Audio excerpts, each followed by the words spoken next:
Did you know that our brain perceives all words the same? It doesn't matter if we're joking, exaggerating, or speaking the truth. In this video, I'm going to give you practical tips and certain phrases that you can start using today to change your life. So this video has two aspects. The first one is how we talk to ourselves, and the second one is how we talk to others. If we go around saying, oh, I'm so dumb, I'm so stupid, oh, I screwed up, then other people now feel that they can say certain things about us, right? It's kind of this whole idea of if you go in somebody's car and it's full of trash and you eat candy and there's a candy wrapper left, are you going to feel that bad if you leave the candy wrapper in the car? Not really, right? Because it's already full of trash. On the other hand, if you went in a car that was spotless, didn't have any trash, and you finished the candy, you wouldn't dare leave the candy wrapper behind. So this same idea applies to the way that we speak to ourselves.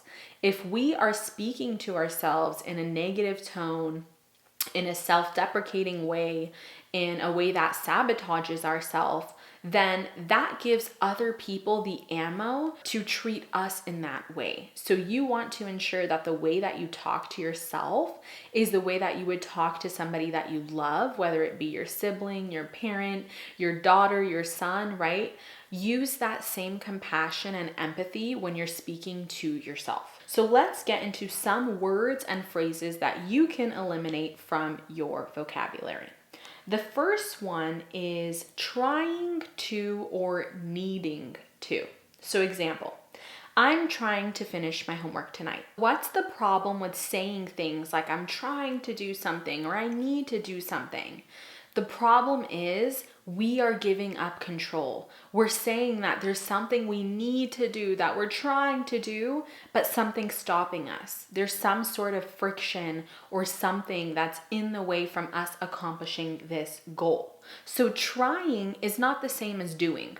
If someone was in medical school, they wouldn't say, I'm trying to become a doctor. They would say, I'm currently taking the steps to become a doctor. There is no trying or needing to because they're actually doing the damn thing. So the minute you say, oh, I'm trying to get this done, it means you truly haven't committed to getting that thing done.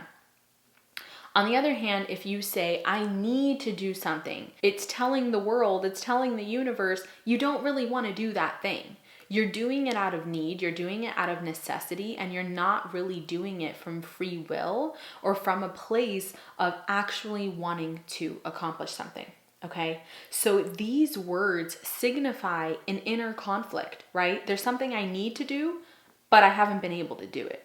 There's something I'm trying to do, but for some reason I can't. In a way, these phrases represent defeat and weakness. It shows that we are not in our power. We are not living according to our strength and according to this belief that we can do anything that we put our mind to. Remember, your mind has to think that you want to do something.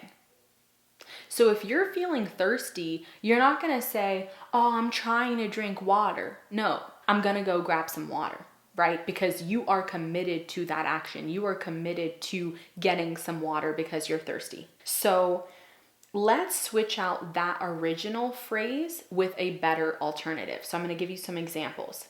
Instead of I'm trying to finish my homework tonight, you're going to say, I'm finishing my homework tonight. There's no trying, there's no needing to. I'm finishing it. So the verb is finishing, completing. That is the verb. In the first sentence, the verb was trying, which implies a lack, which implies it's not getting done. So as you guys can see, just by tweaking that trying or needing to into an action verb, you're giving yourself the confidence that you will, in fact, get this thing done. You will, in fact, finish what you set out to do. So just by tweaking that verbiage, you are now dedicated and committed to the action. It's not this far-fetched thing that you're trying to reach for, but it's unattainable. You're actually doing it. You're committing yourself to it. Okay? So when we want something, we do what it takes to get it. If we're trying or needing, we're not committed. Okay, so get the trying and needing out of the vocabulary and swap it with a verb that has this completion aspect to it. Now, similarly is the phrase going to.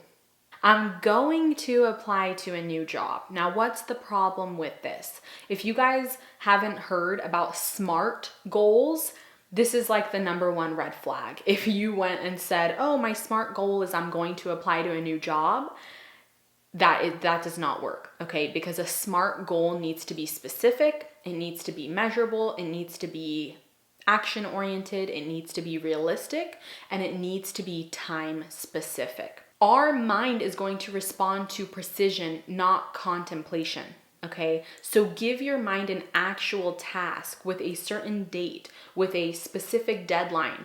I'm going to apply to X amount of jobs by this date by scavenging these platforms, right? That is a much more rich goal because now we have explained how we're going to do it, by what date, and we're giving our mind the actual tools to get the thing done. Okay, so let's switch out the original phrase with an improved option. By next Sunday, I commit to applying to 3 jobs every day using LinkedIn. So this is a much more realistic goal, and it's something that your mind and your brain will respond to with action. The next phrase, it's kind of obvious why we want to eliminate it, is I can't. So do not ever tell yourself that you cannot do something because your brain will believe you, okay? Have you guys not heard about the studies where, I'm probably gonna butcher this, I'll probably leave up a description because I don't know the study very well, but it's something along the lines of, they had a certain animal in a box with the lid on, right? And so the animal knew it couldn't get out beyond the box, right? So in its mind, it formed the belief, I can't do this. Well, this is the crazy thing. When they took the lid off the box, even though the animal could now get out, it did not, because it had the belief of, I can't do this. So even though the circumstances had changed and now the animal was able to actually escape, it wasn't doing that because it had still stuck to this belief that I can't do something. So it wasn't recognizing any alternative options. So that is such a powerful message because how many of us have a certain goal or thing that we want to accomplish, but somewhere at some point we told ourselves, I can't do this. Or maybe even someone else told you that. Maybe a teacher told you that or a parent. And now you have it in your head that this thing is unattainable. This is all about how we talk to ourselves. Okay, so I'm not saying that if someone asks you for a favor or a request, you can't say I can't. I'm talking about the self-talk and the inner dialogue we have with ourselves. Never tell yourself, I can't sing, I can't draw, I can't succeed on YouTube, right? These things are going to be self-imposed limitations and they will literally hinder you. The next phrase that I want to talk about is not something to eliminate, but something to be very, very careful about how you use it, okay? And this is the phrase, I am. Whatever we put after that am is crucial. Because you're telling your mind, you're telling your body, you're telling your spirit, I am blank. So be sure that if you're going to use this phrase, you're only going to put in something that empowers you, that uplifts you, that gives you confidence. We are biologically inclined to identify ourselves with what comes after the words I am, right? I am Rulla. So we can literally put our name there. That shows how strong that this phrase is because it's very much identity based. So talk to yourself as if you would talk to a best friend, a younger sibling, somebody that you love. You want to make a conscious effort to tell your brain, I am healthy, I am energized, I am lucky, I am blessed, I am wealthy, I am a blessing. I'm creative, I'm smart, whatever word that you resonate with, that you really want to be a part of your identity and a part of your character traits, that is what you want to put after I am. But be very careful, because a lot of us have this self-deprecating humor where we'll say I am blank and it'll be something really negative, okay? So do not do that. Pretend that you're talking to your mother, right? You would never tell her something like that. So use that same compassion with yourself. Now, the second part of this video is how we talk to others, okay? And this is very important because the words that we speak influence the way that others perceive us. I've talked about this in another video, how to attract millionaires when broke. And one of the first things that I mentioned in that video is it's not what you say, it's how you say it. So even if you screw up and say something horrible, if you say it with confidence and if you say it with a certain demeanor, people are going to give you grace, okay? On the other hand, if you show up stumbling and stuttering and you can't make eye contact, people are automatically going to perceive you as being weak, insecure, the list goes on, okay? So how we talk to others is key. Psychology and persuasion and even marketing is all tailored to how we speak to other people. So you want to speak with clarity, you want to speak with confidence, especially if we want to persuade or influence others, we need to speak in a way that actually gets results. So I'm going to discuss a few no-no phrases that you should never use if you want to be in a position of power. Okay, the first one is you should blank. Example, you should work out. That is something you should never say to anyone. Okay, it doesn't matter if they're obese. It doesn't matter if they truly do need to work out. Do not say it that way, because that is not going to spring them to action. Doesn't matter if this is your partner, your sibling, it doesn't matter. Nobody likes being told what they should do. So instead of saying you should work out, why don't you put your gym clothes on and do it yourself? People want to feel that the decision is theirs rather than being forced. So you could throw on your workout outfit and say, oh, would you like to come work out with me? So this is much more powerful because you're not telling them what they should or should not do. You're giving them free will so they can decide, and you are being the role model. You are showing them, hey, I am going to work out. I'm actually doing the thing. Would you like to join me, right? It's a yes or no question. You're not telling them they need to do something, they should do something. You're leaving it in their arena. We change others by changing ourselves. I can actually tell you guys this by real life experience. I used to tell my husband, you should work out a few years ago. Do you think he did? Nope. But the minute that I put my workout outfit on and I started working out regularly, guess who all of a sudden one day put on his workout outfit and was like, oh, I'm coming with you. And that's when I realized what true influence is. Sometimes we don't even need to use words to influence. So another perfect example, my mom, she literally goes to the gym religiously. She never skips a workout. She's there at least 5 days a week, okay? Did she ever tell me verbally, you should work out? No. But being around her and seeing her energy makes me want to work out, right? It's contagious. Like when I go to her house and it doesn't matter if we're in the middle of a deep conversation, she's like, oh, gotta run. I gotta go, I have a workout class.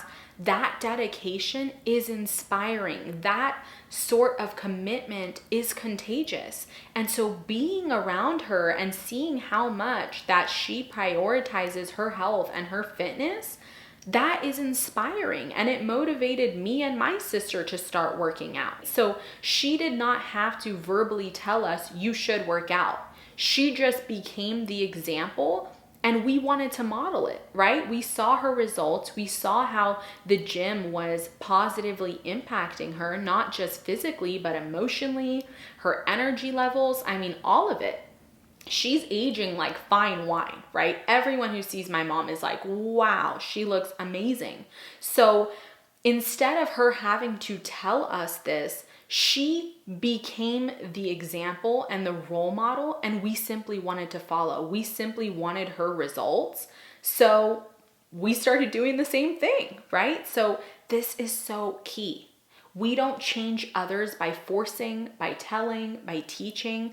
We change others by changing ourselves. So instead of saying, you should really read this book, go buy the book and say, hey, this is a great book, and gift it to them.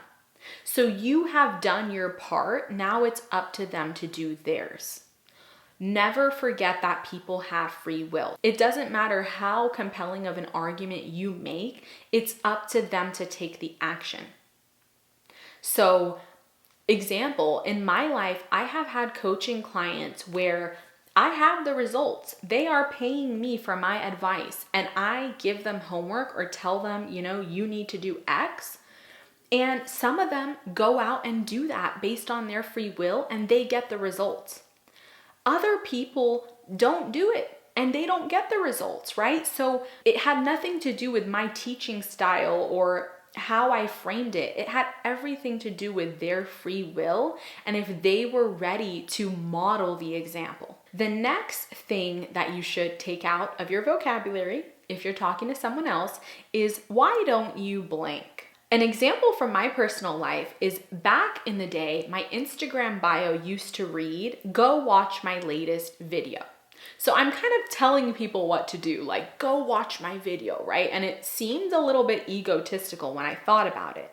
And so instead, I later changed that to new videos posted weekly. So instead of telling people what they should do, I'm telling them, hey, this is what I'm providing. I'm sharing value weekly, and it's up to them. If they want to opt in and watch it, great. If they don't, that's great too. But I'm sharing how I can benefit them. Instead of seeking their views, instead of seeking their clicks, I'm instead telling them what I'm giving, right? What I'm sharing. And so this is really key when it comes to business, when it comes to psychology, when it comes to how you frame certain statements in business. So really read between the lines to see what are you actually saying. Focus on how you can serve others rather than what they can do for you. Now, I'm going to talk about some other pointers when it comes to conversation. These are just little tidbits that I wanted to bring up.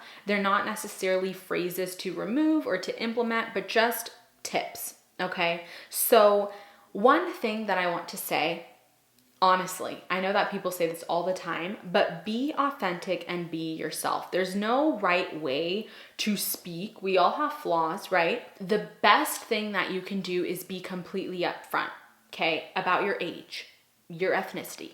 Whatever it is, don't lie, okay? Because if you have a facade or if you are pretending to be someone else, it is a given that you are going to screw up your language and your vocabulary. You have a story to maintain. You're not even telling the truth. So one of the best ways to improve your vocabulary and your language is by simply being you, by simply being authentic. Because when you're sharing from a place that is true, that is honest, that's from the heart, you don't need to sugarcoat it or act like you're someone you're not, okay? So one huge thing that you can do is just don't lie.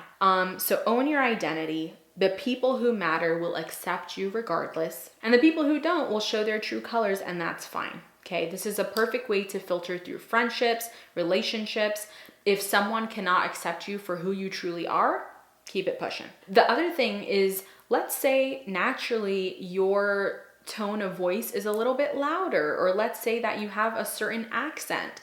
If someone in your life is not willing to accept this part of you, you don't need to dilute yourself for them, okay? So never think that you have to fit in this certain box in order to be accepted, okay? I don't believe that you need to filter the way that you speak or your accent or anything to please anyone. If someone doesn't love and appreciate the real you, then they don't deserve a diluted version either. And there's a difference between wanting the best for someone and forcing someone to change into the version of them that you have created. The other tip that I have is admit when you don't know something. Okay, stop pretending like you know every single topic. So many times I'm in a conversation and I tell someone, oh, have you heard of this? And they're like, yeah. And then I start talking about it more and they're like, wait, can you explain what that is? And it just shows, once again, dishonesty. Just be truthful. Actually, I've never heard about that. Can you educate me? Can you teach me? Like, I'd love to learn. I vividly remember I was in grade school and I was in class and two of the people sitting next to me were like, oh, we saw this meme online. And I go, meme? Because, once again, I was in grade school. I'd never heard the word meme. So I'm like, wait, like a mime? Like the character? What's a meme? And they were just pointing at me and laughing and going, ha ha ha, like she doesn't know what a meme is. It was a little bit traumatic, right? Because these people were shaming me for not knowing a certain word and for being truthful about it. So please never shame anyone for not understanding something, for not saying something the right way, especially as a daughter of immigrants. I am so sensitive with the topic of accents or, pronouncing something incorrectly because truthfully, especially if you live in America, you need to realize this is a melting pot of cultures, of different heritages, and everyone has a different way of speaking, a different accent, a different tone. And so please just be mindful and realize that not everyone is going to sound the same. I know that there are words that my husband pronounces completely different from me, and I accept him. I love him. I don't care that he has an accent. I honestly find it so attractive that he knows multiple languages. And that's the funny thing too about accents is so many Americans judge people for having an accent and the only language they know is English. So can't you actually embrace and admire the fact that this person actually knows multiple languages and is stepping outside of their comfort zone to speak a language that isn't their first language? It's not their native language. So give people grace, please. The other tip that I have is instead of reacting when someone says something, respond. So there is a big difference between reacting and responding. Reacting tends to be more irrational, more emotional, more explosive, while responding tends to be more calm, more collected, more logical. The other thing is, don't just be naive and giggle when someone is mistreating you, okay? If you don't tolerate it the first time, it won't happen again. So please speak up the first time if something bothers you without being passive aggressive. That's what language and vocabulary is for, right? Is for voicing our feelings, our concerns, and for having these difficult conversations with people. Being quiet about the way we feel not only separates us from other people, but it separates us from how we truly feel. So you never want to be in this position where you are super disconnected because you're letting people walk all over you and you're not just boldly saying, I do not accept this. I'm not okay with this. Okay. So nobody can read our mind. We need to be super clear when it comes to what we feel okay with and what we don't. The other thing that I've noticed is that if you struggle with emotions and if you struggle with just emotional regulation and emotional stability, then you likely struggle with communication. There's going to be a time when you need to speak to someone and you have a lot of feelings, whether it be anger or confusion or you're irritated or aggravated, there's a miscommunication, there's a conflict, there's a challenge, and you need to approach it in a way that's logical. So if you need to have a conversation that's difficult and you're still in a spiral of emotions, go take a walk, talk to a friend, leave the scene, hold back words until you've taken deep breaths, because once you say something, you truly cannot take it back. That's the really touchy thing about words is they cut deep. And if you say something hurtful to someone you love, that can be something that they will remember for the rest of their lives, okay? So please do your part to take your time, take a deep breath, take a walk before you have these outbursts of communication that you are going to later regret. Another kind of game changer is if you are about to send someone a text message that's pretty loaded, first send yourself the text and ask yourself, is this appropriate? If someone sent this to me, would I be okay with this? Or is this crossing the line? Demand a minimum level of respect and never tolerate anything below that. So that sums up today's video, which is all about language and words. I know that this seems kind of like a random topic, but I truly believe that words hold so much power. Obviously, words are how we connect with others. Words are how we connect with God when we pray. Words are how we connect with ourselves, with our inner dialogue, and with, that voice that's constantly running all day long. So we really need to be meticulous with the words that we use, not only with ourselves, but with other people. And if we implement these strategies and these tips that I talked about today, you can really notice a profound positive impact on your life. And you're going to notice that it's a lot more easy to influence people and to really be a role model in your community if you're able to tackle this aspect of communication, okay? So communication is really key. It's one of those skills that I think it's a never-ending process of learning more about how to effectively communicate. I know that sometimes I look at messages that I used to send 5-10 years ago and I'm like, what? I used to talk that way? As we grow and as we become more mature, we should definitely refine our language, the words that we use, the way that we interact with others. And this really is going to set us apart, and it's going to help us become better leaders too. So let me know if this was helpful. Please make sure to subscribe if you haven't already. Give this video a thumbs up so I know that you liked it and I can make more content like this in the future. I love you guys so much. Thank you for watching till the end. I hope to see you soon. Bye.